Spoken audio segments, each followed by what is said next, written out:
Hello, Maria. Hello, Brent. Good to see you. Yes, nice to see you too.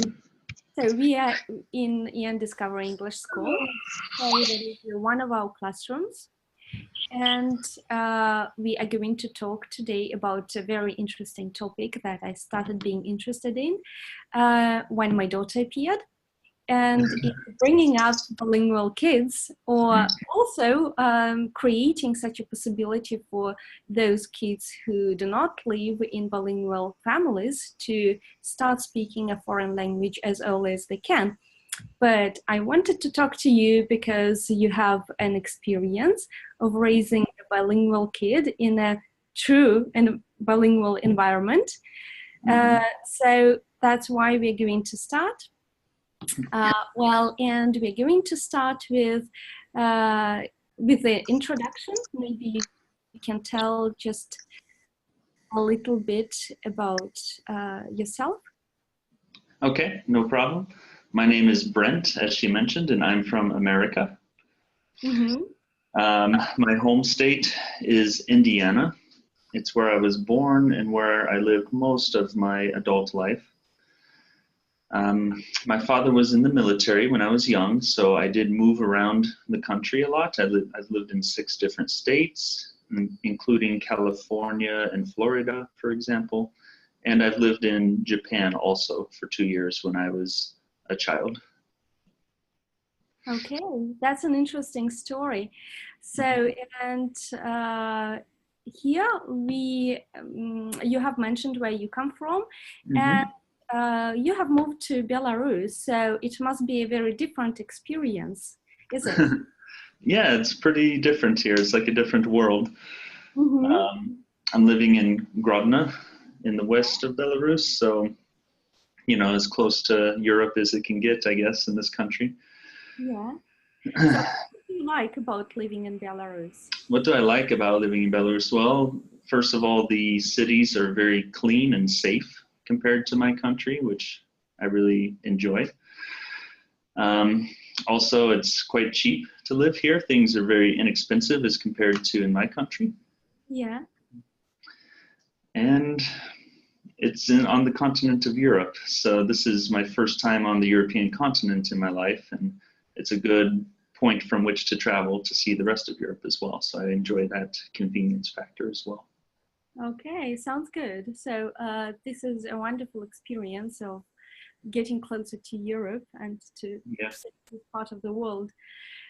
So what do you miss about living in the United States, or what do you miss the most about your home country? Good question. There's some little things here and there I miss. Most of all, I miss some of my friends and family, of course. Thankfully, it's 2018 and I can connect with them pretty well virtually. Yeah. But besides my friends and family, I can't say that I miss living there so much because I'm the type of person that I enjoy new experiences in my life. I have a sense of adventure, I would say. So, and I've lived in my country for, you know, over 30 years of my life. So I'm enjoying this new experience on the European continent. Yeah, so it sounds good. And also coming back a little bit to the United States and to the state of Indiana where you come from. So I saw the sign here, Indiana Crossroads of America, and I was wondering what is the reason of why it's called this way? Could you share with us?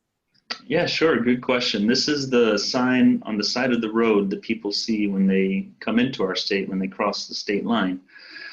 And right in the middle of the state is our capital city called Indianapolis, and that's where I was living before I came to Belarus.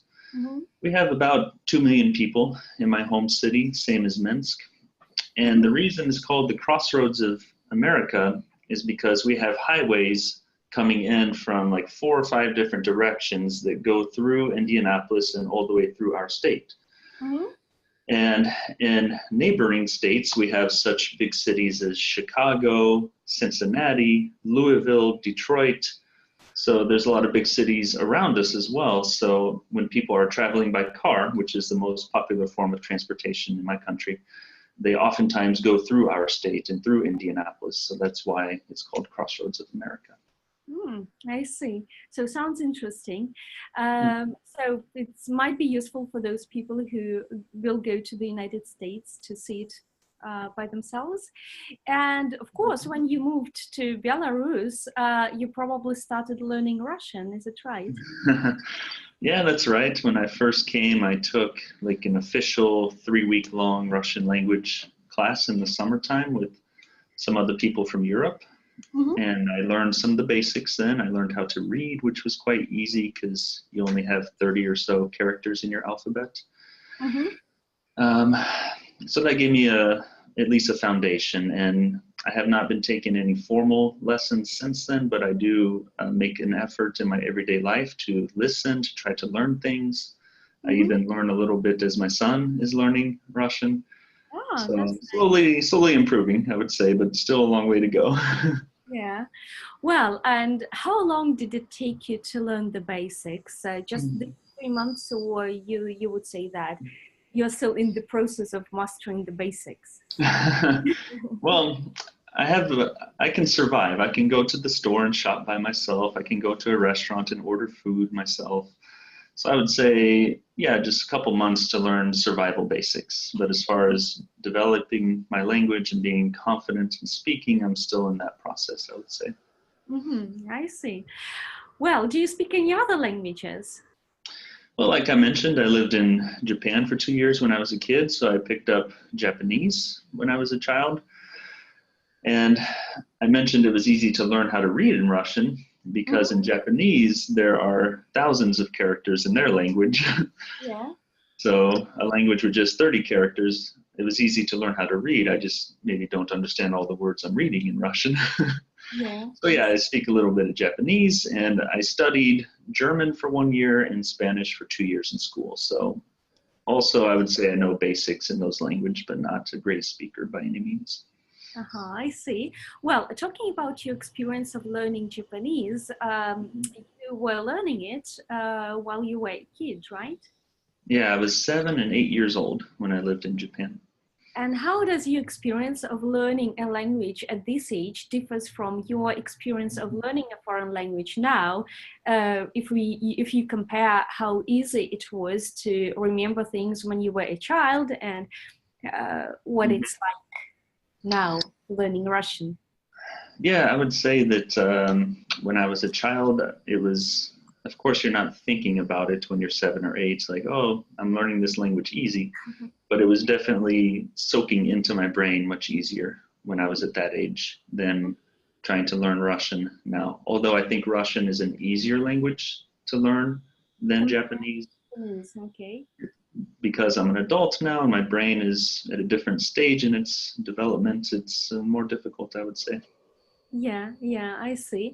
Well, anyway, obviously there is such an idea that the earlier you start learning a foreign language, the better you speak afterwards, and the easier it is to develop the feeling for the foreign language.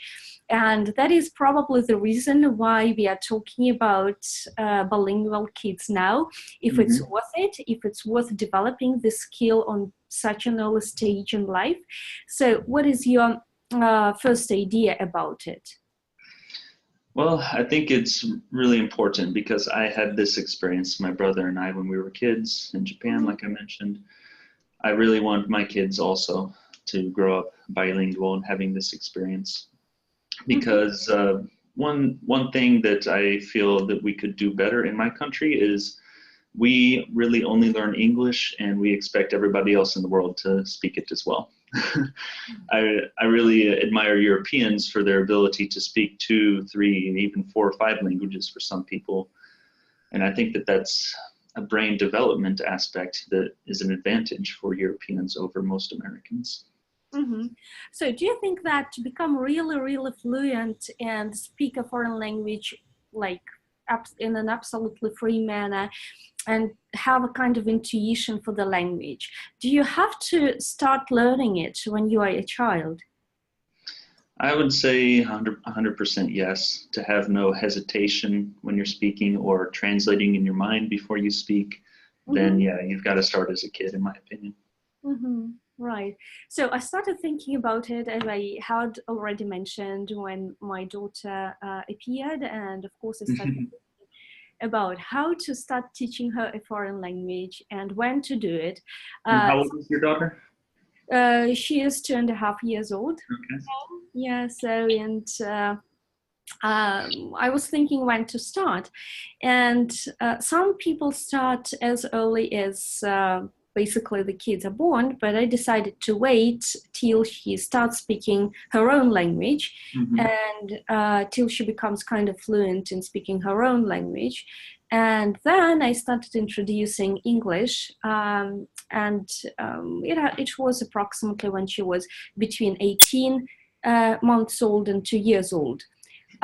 So I tried, in other words, to artificially create a bilingual atmosphere for her by speaking both English and Russian. And I also used some techniques of teaching her English because obviously my situation is a bit different. And there is an article about it on eng.by, so which you can read. But anyway, I'm sure that being a bilingual kid is a superpower. It is. Your son is growing in a real bilingual environment. So could you share some of your experience? Sure. And the first question is, first of all, what's your son's name and how old is he? Okay. So my son's name is Leo, but in case people watching this don't know, in America, we give a middle name as well. So for example, my name is Brenta Gregori. Gregory is my last name, but I have a middle name also, which is Daniel. So Brent Daniel Gregori, and it was one of my grandfather's first names. That's the tradition in my family. So Leo's middle name is Lawrence, which is my other grandfather's first name. So his name is Leo Lawrence Gregori. Okay, very nice. Yes. And unusual for our country. Sorry about the age. He has just turned 2 years old, so he's 24 months. I see. Okay, and do you speak only English with Leo? You speak a little bit of Russian yourself, so do you only use English with him? Yes, I only speak English with him. Sometimes I have a temptation to use a Russian word here or there that I like, like kruta or something like that. But I resist because I know that when I speak Russian, I have an accent and I don't want him to have that in his Russian. So I only speak English when I'm around him. I see. Okay, and what language does Leo's mom speak with him? She speaks Russian with him primarily. If we're together, if I'm around her, then obviously she and I are communicating in English, so he's hearing her English as well in this situation. And she has a slight British accent, I would say, in her English, which is common here because you guys are taught British English. You also have it, by the way. But yeah, it's okay. She speaks Russian with him, and there are some times when she's with certain groups of friends with him that she speaks Belarusian around him as well. So he's hearing a little bit of that third language as well. Okay, that's very nice. Basically, he's going to speak 3 languages. Yeah, we'll see. Okay. Do you ever use Russian with Leo? And does Leo, well, basically you have answered this question already, yes, but maybe anything you could add? Not really, just that I try to emphasize with her, like, please just use Russian with him because I want him to hear it from you because you're a native speaker. Same reason I only want to use English around him for me. I see. Okay. So do you think it's better for each parent to use only one language and not to mix the 2 languages? I think in general, yes, it's good for whatever the native language of the parent is, that they speak that with the child. It's become quite apparent to me that even though Leo is still developing in his speaking of both languages, that he does understand both. I can tell him to do something in English, she can tell him to do something in Russian, and he understands both the same. Okay, that's nice. So, and talking about this kind of artificially created bilingual environment, is it also, do you think, better for one Belarusian parent, for example, to speak only Russian or Belarusian with the child, and the other parent, for the other parent to speak only English with the child, not to mix the two languages in this context? So okay, well, in my opinion, whoever speaks English better should be the one to speak with the child in English. I think that it shouldn't be all the time probably, but you should choose certain times, like, okay, in the morning before your nap, I'm going to speak English with you, and tell the child, and then only speak English with them up until nap time. But whoever speaks better, I think that you should speak with them. Okay. So, and what are the challenges in bringing up a bilingual kid? So there are some advantages, but maybe you have noticed some challenges on the way. Well, I have noticed Leo has one friend that's also a boy that's the same age as him, born around the same time. And he, I would say, speaks more in Russian than Leo does so far. Maybe because he just is focused on this one language. I've, done a lot of research, and I've heard that sometimes bilingual kids will start speaking later. So that's maybe a challenge, but I think in the long run, it's something that evens out, and you're not going to notice it by the time they're 4 or 5, maybe. I see. Okay. So, and what language is picked up earlier in Leo's case, and why do you think it happens? Well, I was curious to see which one would develop faster, or if they would develop evenly. I wasn't sure what was going to happen, but in Leo's case, he's actually picked up English a lot faster, and it seems to be easier for him. So far, like I said, he understands both when you speak to him, but as far as speaking, he says about 10 words in Russian so far, but in English, he's probably up to 50 or 60 words in his vocabulary. He says quite a few. He uses them correctly, and he has really nice pronunciation. And he even says a few simple sentences. For example, where did it go? Pick me up, Dad. Some simple sentences like that he's starting to say as well. Oh, that's nice. So what do you think he's picking up English easier? It's a good question. It's hard to say. Maybe some people would say English is easier than Russian, but I'm not sure I agree with that, because I think they're kind of both in the same difficulty level for looking at all the languages around the world. So it's hard for me to say. I think part of it could be because when I'm around his mom and we're together, we speak English. So maybe for that reason, he's picking up English better. But really, in all other situations in life, he definitely hears more Russian than he does English, I would say. When he's with his family here, when he's just outside in the world in Belarus, he's only hearing Russian. So it's really hard for me to pinpoint exactly why he's picked up English better. But I'm not complaining. I'm happy about it. Okay, fine. So, and do you teach Leo some words on purpose, or all of the language is picked up naturally? I would say it's maybe 75% just natural, and about 25% I do try to teach certain functional words. For example, open or pick me up, certain functions like that. But really, a lot of times he just surprises me. For example, his first word was wow. It was on his first birthday last year, actually. We brought home some balloons from his birthday party, and I kept pointing and saying, wow, look at those balloons, Leo. And he just out of nowhere said, wow, with perfect pronunciation. It was quite funny. Yeah, okay. Yeah, unexpected first word, right? Yeah, definitely. Okay, and is there anything parents can do to help kids adapt to the two languages environment?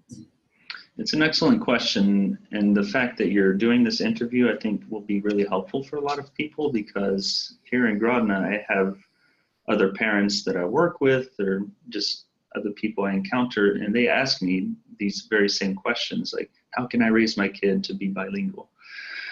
And some of the advice I give them is, pick a time of day, maybe 3 or 4 days per week, like I mentioned earlier, in the mornings, or it can be afternoons, whatever. and make that English time and make sure the child understands, okay, this is going to be English time. And then as far as other techniques to use, if your child watches cartoons, then I recommend a 50-50 split. Show 50% cartoons in Russian and 50% in English. I have noticed Leo learns some words from watching cartoons and will repeat them. Right, okay, thank you. And is there any point in trying to create, so to say, a two languages environment and homes where parents are from the same country? Yes, I think the biggest point is the benefit for the child. Their brain is going to develop in a different way than a child that's only hearing one language. Even if it's not your native language, they're still going to get the same benefits as far as brain development. So that's the biggest point right there. And secondarily, you know, as a parent's job, it's okay to be friends with your kid, but really your first job in life is to prepare your kid to be an adult, to survive in the world, right? And English is the language of money. So if you teach your kid English, then they're going to be better prepared to have success in their careers when they're adults. Okay, thank you for your opinion here. And obviously, when we describe bilingual kids, they are special in many ways, and here are some fun points that describe them. So, and the first one is they're cute in two languages. Of course. At twice as many jokes, which is a great advantage. They rarely at a loss for words. Yep, that's true. Yep, he even speaks Russian to me sometimes. So even if sometimes you wish they were, but they always have something to answer. Yep. And in either language, they sing at the top of their lungs. They can feel close to both sides of the family. Yeah, that's a good point. Yeah, they experience life more widely and more richly. So they make the world a little more open-minded. Yeah, I agree with that. I think that this experience of living in Japan when I was younger was really great for my brother and I, because we saw that there's a world outside the border of our country. Exactly, yeah. So, and their bilingual ability can be handed down to the next generation. And that's even a good point. Great point. Yeah, and they are children, and that's really the main thing to love. So, but which of these list of advantages or ideas mentioned about the bilingual kids do you think are the greatest? I really like the fifth point about feeling close to both sides of the family, because almost everybody in Leo's family here in Belarus does speak some English as a second language, except for his grandparents. They're the exception. So he could survive communicating with them in English, but maybe he has a certain higher level of closeness with them, communicating in their native language with them. Right. I like the fifth point, and I also like the seventh point about cultures, because the world is becoming more and more globalized every day. Yes. It's important to feel like you're part of the world, not just part of one country. Exactly, yeah. So, and basically these two are going to give them the head start in life. Is there any other point that you think could give the bilingual kids a good head start in life? Well, I think point 9 is interesting for whenever they have their own kids in the future. Then they'll have this ability, no matter who they marry, they'll have this ability of another language that they can pass on to their kids as well. Hello. Hello, Maria. Good to have you back. Yep.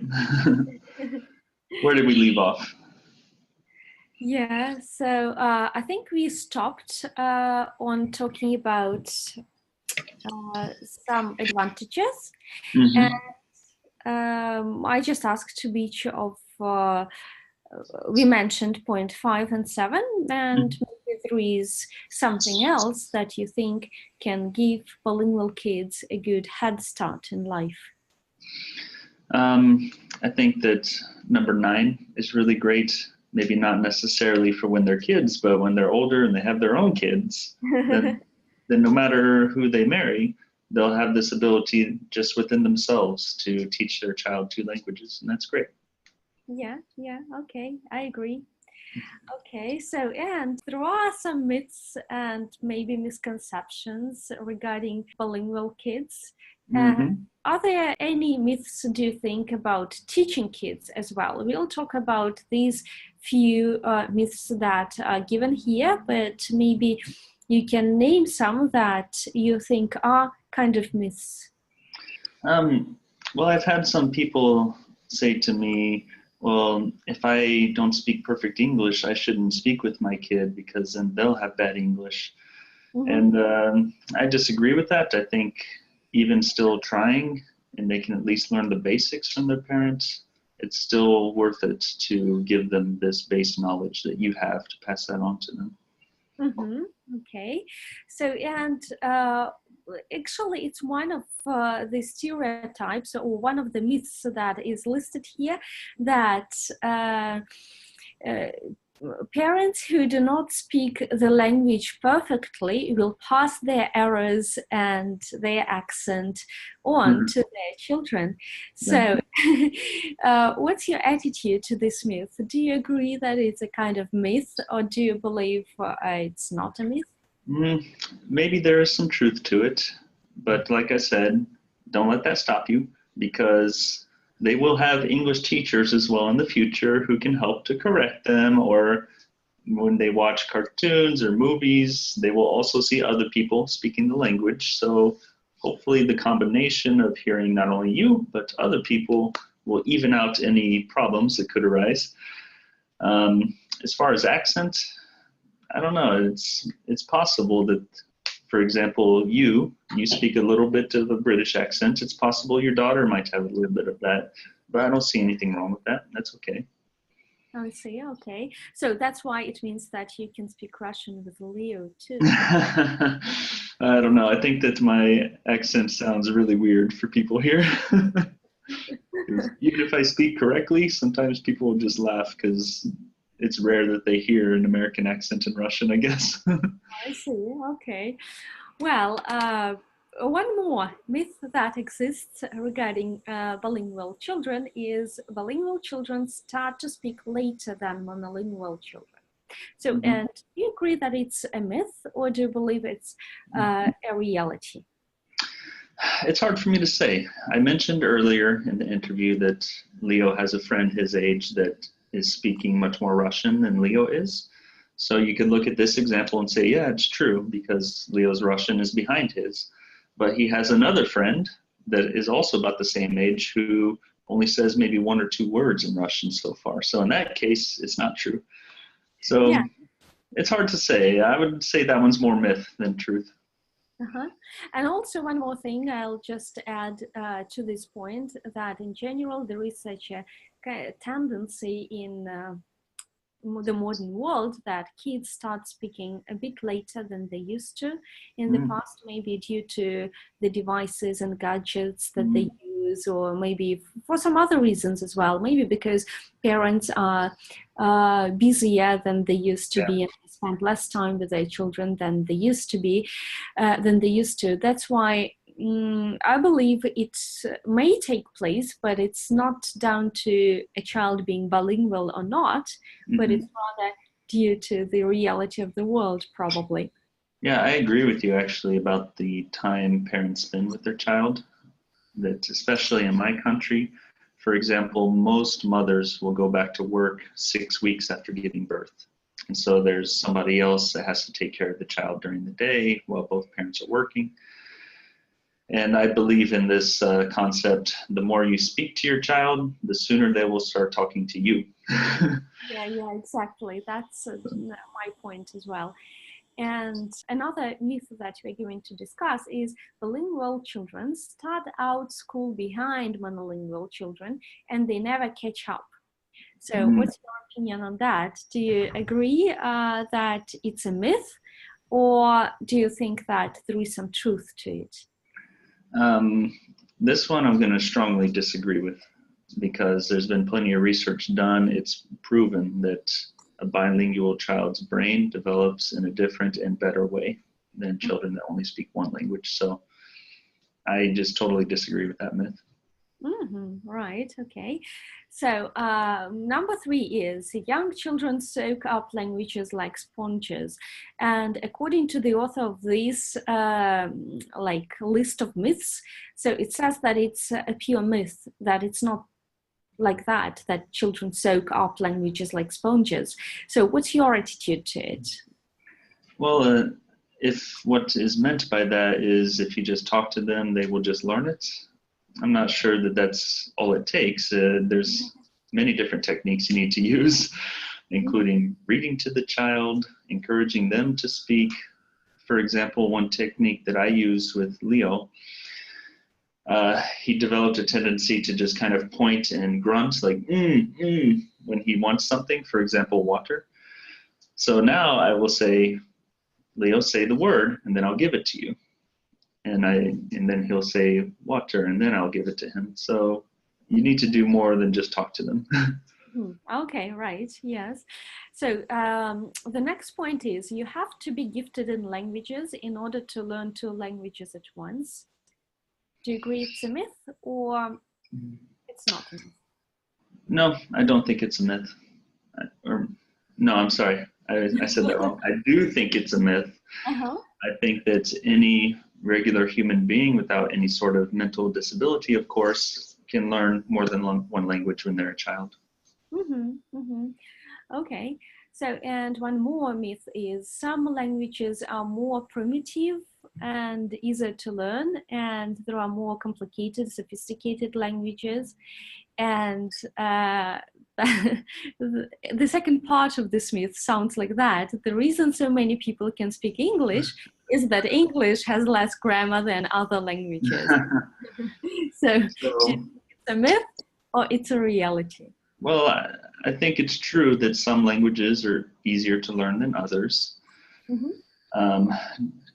But I don't like this word primitive, because in English it's kind of a negative word associated with stupidity a little bit.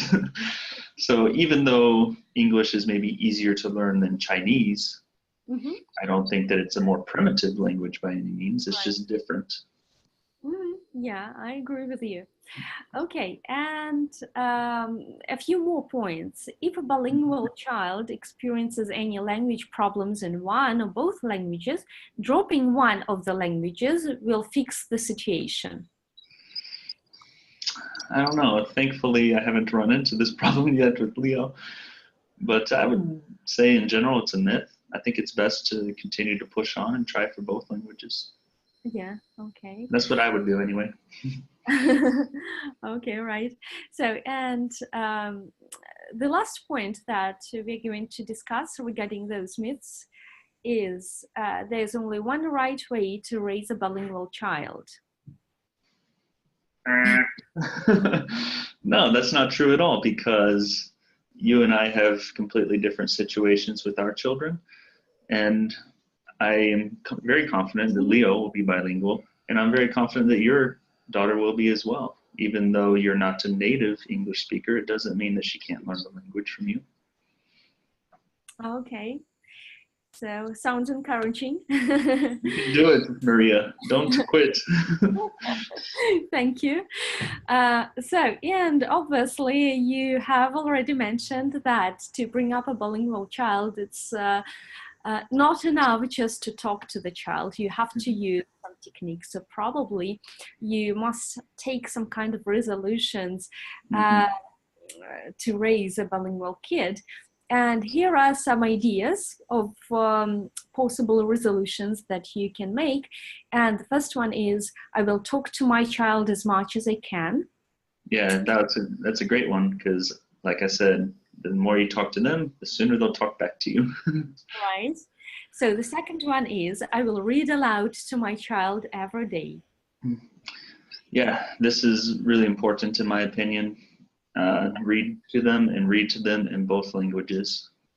Mm-hmm.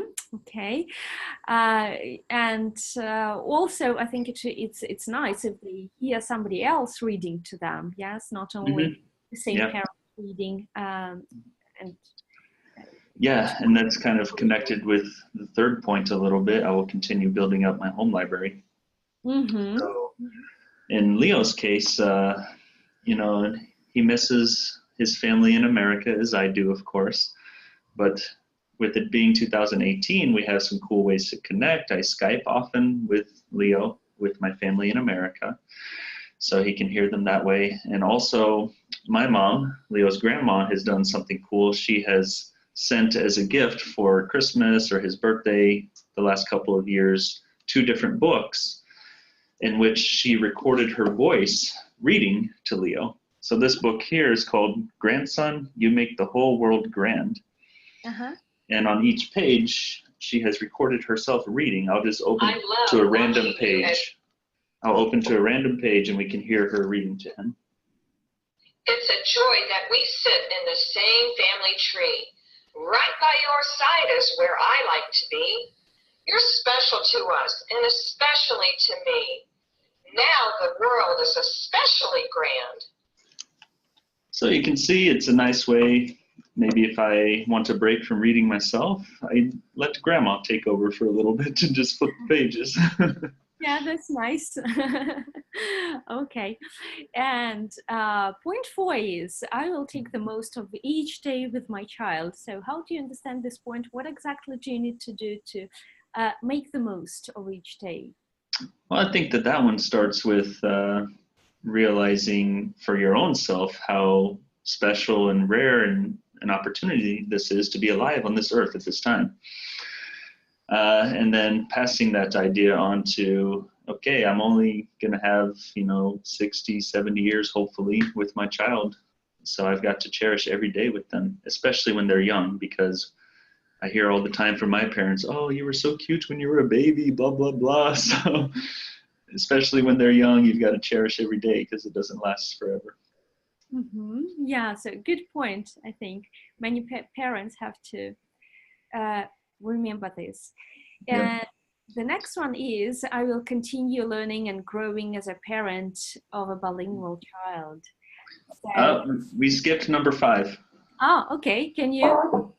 Yes, so I will write about my bilingual journey in some form. Oh, okay, yeah.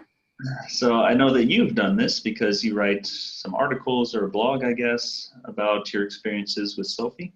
Mm-hmm. So we're kind of doing that now about my son, I guess, having this interview, and there'll be an article that follows as well.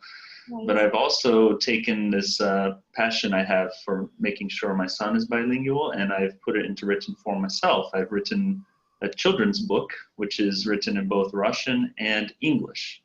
Oh, that sounds great. Yeah, and my inspiration was that, like I mentioned before, a lot of parents here ask me, how can I make my child bilingual? Or will you come and speak with my child? Which obviously I can't speak with every child in Belarus. So I've thought, hey, what if I write a book that kind of starts to teach the basics of English to kids? So I wrote an adventure-style book in which certain simple phrases and words in English are introduced in a fun way. And it's meant for kids age 4 to 6, I would say, maybe as early as 3, depending on their development, where the parent will read this to their child in the beginning, and then hopefully eventually the child can read it themselves as well. And the book is written, like I mentioned, just finishing with the illustrations, and I'm hoping to publish it very soon.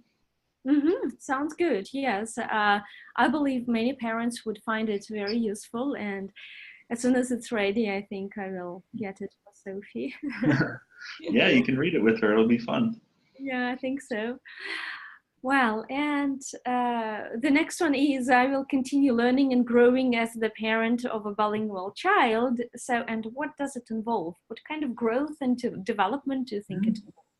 Well, I think it starts when you first learn that your child is on the way and you decide that, okay, I want my kid to be bilingual. You got to start doing research. Okay, how do I do this? watching this interview right now between us is a good way to start, I would say. So I think it's just about always being willing to learn different techniques, to try stuff, see what works, see what doesn't work with your kid in particular, and just be adaptable to the situation. I see. And the last one is, I will persevere no matter what and continue doing my honest best each day.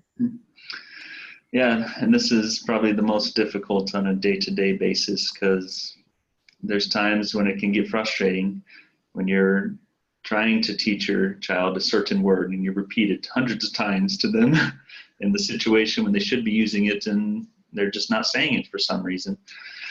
But then they say a different word that you weren't purposely trying to teach, that they just picked up from you, and they start saying it themselves. So you have this reward as a surprise sometimes. So although it can be tough at times, just think about the long-term picture. In the future, they're going to be speaking very nicely, and it's going to be a great benefit in their lives. Yeah, so never give up. Exactly. Don't give up. Don't ever give up. Okay, so, and that is it. I suppose we've come to the end of our interview.